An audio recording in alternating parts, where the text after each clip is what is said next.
Film ini mempunyai cerita mengenai seorang guru cantik yang diteror dengan foto-foto dirinya sendiri dengan keadaan telanjang. Si guru cantik ini nggak tahu siapa yang telah memfoto dirinya. Semakin penasaran dengan jalan ceritanya, tanpa basa-basi lagi langsung saja kita menuju konten.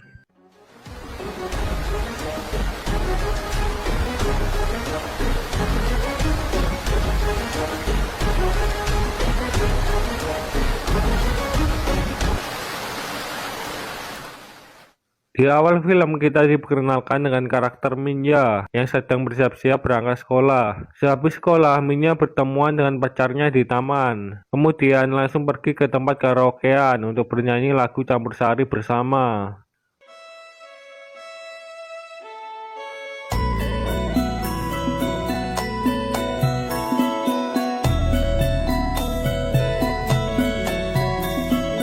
Di saat malam hari mereka makan bersama di rumah pacarnya. Sehabis makan, Minya ingin pulang karena ibunya sudah khawatir. Tapi pacarnya minta untuk ditemani sebentar lagi selama 10 menit. Apakah di sini akan terjadi adegan enak-enak?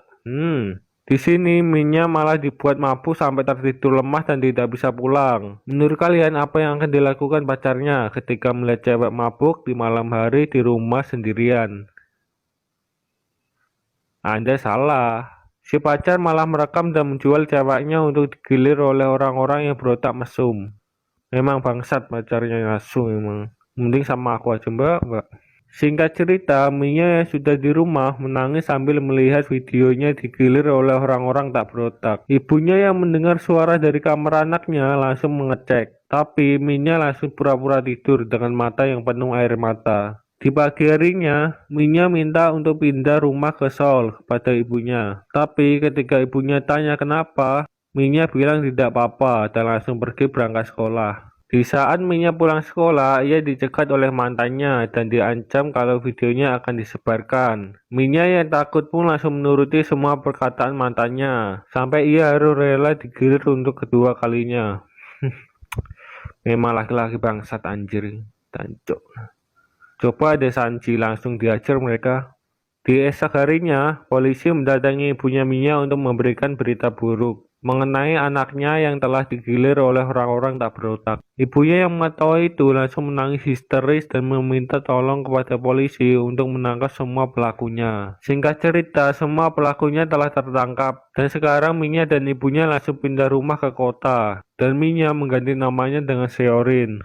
Beberapa tahun kemudian, Seorin sekarang telah menjadi guru SMA. Di saat di dalam kantor, ia meminum minuman yang ada di mejanya, yang membuatnya langsung tertidur sampai pagi di kantor tersebut. Ketika terbangun, ia melihat pergelangan tangannya memerah seperti habis diikat. Dan ia pun tidak tahu sama sekali apa yang terjadi semalam dengannya. Tidak lama setelah itu, Seorin mendapatkan pesan dari seseorang misterius yang mengirimkan foto dan video dirinya telanjang bulat di kantor sekolah malam tadi. Di sini Seorin merasa takut, cemas, dan terancam karena orang yang telah meneror dirinya. Kemudian ia langsung mengecek CCTV yang ada di sekolah. Tapi rekaman CCTV-nya sudah terhapus karena sudah seminggu berlalu. Seorin yang masih merasa terancam dengan foto-foto yang dikirimkan oleh orang misterius, langsung menelepon ibunya dan meminta nomor Pak Polisi Woo Ko-che. Polisi ini merupakan orang yang telah membantunya dulu. Di sini, Seorin meminta bantuan untuk mencari orang yang telah menerornya.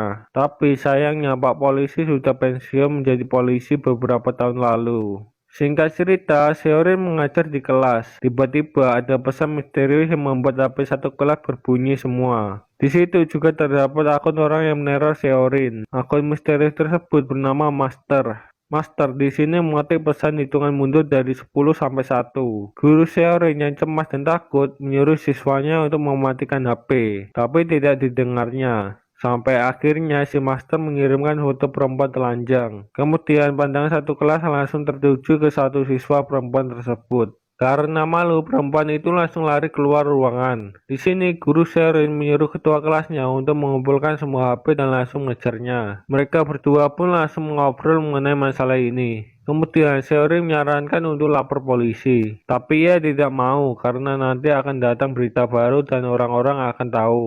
Ketika siswa tersebut cerita mengenai kejadiannya, dan ternyata kejadiannya hampir sama yang telah terjadi dengan Seorin. Tidak lama setelah itu, Seorin mengobrol lagi dengan siswa yang terkena masalah tadi yang bernama Si Jin. Di sini, Si Jin bercerita mengenai pacarnya yang ternyata yaitu ketua kelas yang bernama Tung Chen. Tung Chen mengajak Si Jin untuk foto seksi dan mengajaknya mantap-mantap di rumah. Tapi tanpa disadari, ternyata Tung Chen merekam aksi mantap-mantap tersebut secara diam-diam. Si Jin yang melihat-lihat isi laptopnya Tung Chen langsung dibuat terkejut dengan video mantap-mantap mereka yang direkam tanpa sepengetahuannya. Si Jin pun langsung menghapusnya. Di sini Si Jin juga dibuat terkejut dengan isi laptopnya yang banyak sekali foto perempuan telanjang. Di malam harinya, Seorin mengikuti kemana saja ketua kelas atau Tung Chen pergi bersama teman-temannya, mulai dari kafe sampai tempat hiburan malam. Akhirnya, Seorin ikut masuk ke dalam hiburan malam tersebut. Tapi sayangnya ketika memata-matai, Seorin ketahuan dan dikejar-kejar oleh mereka. Untungnya Seorin selamat berkat Pak Polisi yang waktu itu. Meskipun Pak Polisi sudah pensiun, tapi ia akan tetap membantu Seorin untuk mencari orang yang menerornya. Kemudian Pak Polisi langsung mendatangi salah satu orang yang telah mengejar-ngejar Seorin dan langsung menginterogasinya. Di sini Pak Polisi mendapatkan banyak sekali informasi, mulai dari latar belakang Tung Chen, rekaman video, sampai nama pemimpinnya. Keesokan harinya, Pak Polisi langsung mengajak Seorin ke kafe untuk mengobrol dan menceritakan semua yang ia tahu mengenai misteri di balik masalah ini. Tapi ketika perjalanan pulang, Seorin langsung dibuat gemeteran dan tidak bisa bergerak ketika melihat foto dan videonya akan disebarluaskan kepada publik. Singkat cerita, Seorin yang sedang mandi di rumah sambil bermain HP, kemudian ia mendapatkan kiriman video Si Jin yang diikat di kursi dan dilecehkan oleh sekelompok orang yang telah meneror mereka. Di sini mereka menyuruh Seorin untuk datang ke gudang tua dan menyerahkan diri, agar Si Jin bisa dibebaskan. Seorin pun langsung pergi menuju gedung tua tersebut dan meminum obat tidur yang sudah disiapkan. Seorin yang pingsan langsung diikat di kursi dan dikelilingi oleh orang yang menerornya. Ketika sudah terbangun, Seorin langsung mengetahui salah satu orang yang memakai topeng itu adalah Tung Chen, ketua kelasnya. Karena Seorin sudah datang dan menyerahkan diri, ia meminta untuk membebaskan Si Jin. Dan ternyata Si Jin adalah pemimpin dari kelompok mereka. Dan ini semua merupakan rencananya. Di sini Seorin dijeglok-jeglokan kepadanya. Bayangin aja siswa jeglok-jeglokin kepala guru. Oh ya, apa yang telah diceritakan oleh Si Jin kepada Seorin tadi merupakan kebohongan dan malah kebalikan dari kebenarannya. Tung Chen ternyata dimanfaatkan oleh Si Jin, dan mereka semua melakukan ini hanyalah untuk mendapatkan uang. Tidak lama setelah itu, Pak Polisi pensiun datang untuk menolong Seorin seorang diri dan melawan sekumpulan anak-anak tersebut. Tapi sayangnya Pak Polisi langsung KO karena mereka semua menggunakan kayu atau senjata. Untungnya para polisi datang dan langsung menangkap mereka semua tanpa tersisa. Tapi di sini identitas dari Master belum terungkap. Polisi langsung mengambil HP anak tadi dan mencari nomor Master untuk melacaknya. Akhirnya sampai di rumah Master dan ketika digerebek ternyata Masternya yaitu bocil. Dalang dibalik semua kasus ini ternyata bocil yang menangis. 1 bulan lalu Masternya yaitu ayahnya. Tapi karena ayahnya sudah tertangkap oleh polisi dan anaknya tahu tindakan ayahnya, sekarang malah anaknya melanjutkan menjadi Master tanpa sepengetahuan semua orang. Cerita pun selesai, ending yang sangat mengejutkan. Nah, itulah teman-teman sebagian besar alur cerita film Marionette 2018.